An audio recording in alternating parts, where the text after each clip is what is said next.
अस्सलाम वालेकुम। Welcome to conflict card. दोस्तों, बात आज हम करने जा रहे हैं Iranian air chief air marshal Vahidi के पाकिस्तान के विजिट को लेकर। ईरानियन एयर चीफ वाहिदी इस वक्त पाकिस्तान में मौजूद है। उनका तकरीबन ये 3-4 दिन का विजिट है पाकिस्तान में, और बुनियादी तौर पर विजिट तो इस वजह से था क्योंकि इंडस शील्ड एक्सरसाइजेस को वो ऑब्जर्व कर रहे हैं, और ईरान की तरफ से भी प्रॉपर डेलीगेशन आया हुआ है और उस डेलीगेशन को हेड कर रहे हैं ईरान के एयर चीफ। इसी के साथ साथ हमने माजी में ये खबरें भी देखी हुई हैं कि ईरान GF-17 थंडर ब्लॉक 3 को कंसीडर कर सकता है, और इसके लिए चाइना इस पूरी डील को लीड करेगा, क्योंकि जो ईरान का मामला है वहां चूंकि अमेरिका और यूरोपीय यूनियन की तरफ से सैंक्शंस लगी हैं, तो एक पावरफुल कंट्री चाहिए जो कि ईरान को पिच करे, जिसको इन सैंक्शन से फर्क ना पड़े। और चूंकि पाकिस्तान और चाइना मिलकर इस एयरक्राफ्ट को डेवलप करते हैं, तो इस डील में चाइना लीड कर सकता है। बहरहाल ये खबरें तो हमने इससे पहले मेन चैनल AM रात पर डिस्कस की हुई हैं, उनका लिंक मैं डिस्क्रिप्शन में दे दूंगा। लेकिन जो सबसे बड़ा क्वेश्चन है कि ईरानियन एयर चीफ इतने दिनों से पाकिस्तान में कर क्या रहे हैं।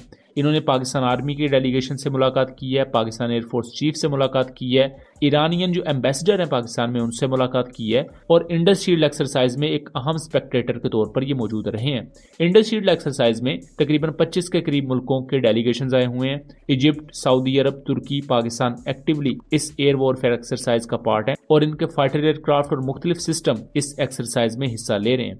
अब मुख्तलिफ मुल्कों के डेलीगेशंस का इस एक्सरसाइज में हिस्सा लेना पाकिस्तान का इसके पीछे मकसद तो ये है कि जो पाकिस्तान की अपनी टेक्नोलॉजीज हैं, पाकिस्तान का जो अपना इक्विपमेंट है, उसे इन कंट्रीज के सामने लेकर आया जाए, उनके प्रोज एंड कॉन्स का, ताकि ये कंट्रीज खुद मुशाहिदा कर सके, और इससे इन कंट्रीज में से अगर कोई कंट्री पाकिस्तान से एक पर्टिकुलर इक्विपमेंट खरीदना चाहती है तो उसके लिए राह हमवार हो सकेगी। यहाँ GF-17 थंडर ब्लॉक 3 को लेकर अजरबैजान का डेलीगेशन हमारे सामने है, जो ऑलरेडी GF-17 थंडर खरीदने की डील साइन कर चुके हैं।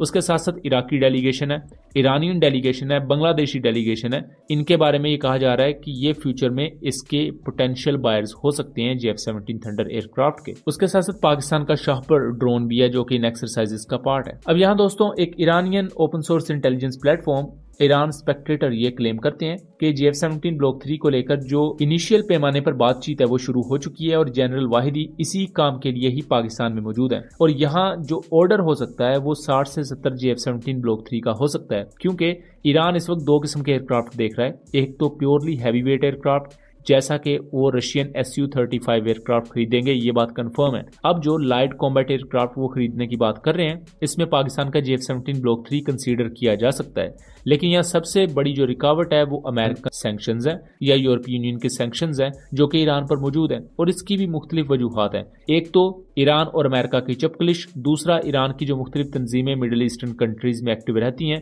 वो भी ईरान पर पाबंदी की एक बहुत बड़ी वजह है। लेकिन इन तमाम चीजों पर बात करने के साथ साथ हमें थोड़ा सा रियलिटी की तरफ भी रहना होगा कि GF-17 थंडर ईरान क्यों लेगा। इसके लिए हमें कुछ जियोपॉलिटिकल चीजों को मद्देनजर रखना होगा। ईरान GF-17 ब्लॉक 3 की तरफ जा सकता है, इसके चांसेस मौजूद हैं, लेकिन सोशल मीडिया पर जो सोर्सेज इस चीज को कंफर्म कर रहे हैं, इवन दो कि वो ईरान के सोर्सेज भी हों, तो उन पर अभी हम बिलीव नहीं कर सकते, क्योंकि ये चीजें अगर अभी निगोशिएशन फेज में है भी, तो बहुत ही ज्यादा इनिशियल निगोशिएशंस अभी हुई हैं। कोई भी इसके बारे में हम चीज प्रॉपरली या कंफर्म या हतमी तौर पर नहीं कह सकते कि ईरान वाकई GF-17 एयरक्राफ्ट को खरीदेगा।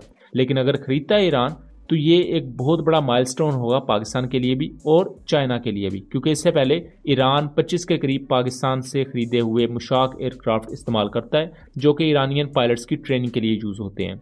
और रिसेंटली ईरानियन एम्बेसडर ने जब पाकिस्तान एयरफोर्स के चीफ से मुलाकात की थी, तो पाकिस्तान एयरफोर्स ने अश्योर करवाया था कि अब के बाद पाकिस्तान ईरान को भी प्रॉपर तरीके से ट्रेनिंग प्रोवाइड किया करेगा, जैसे कि बाकी मुस्लिम एयरफोर्सेस को की जाती है।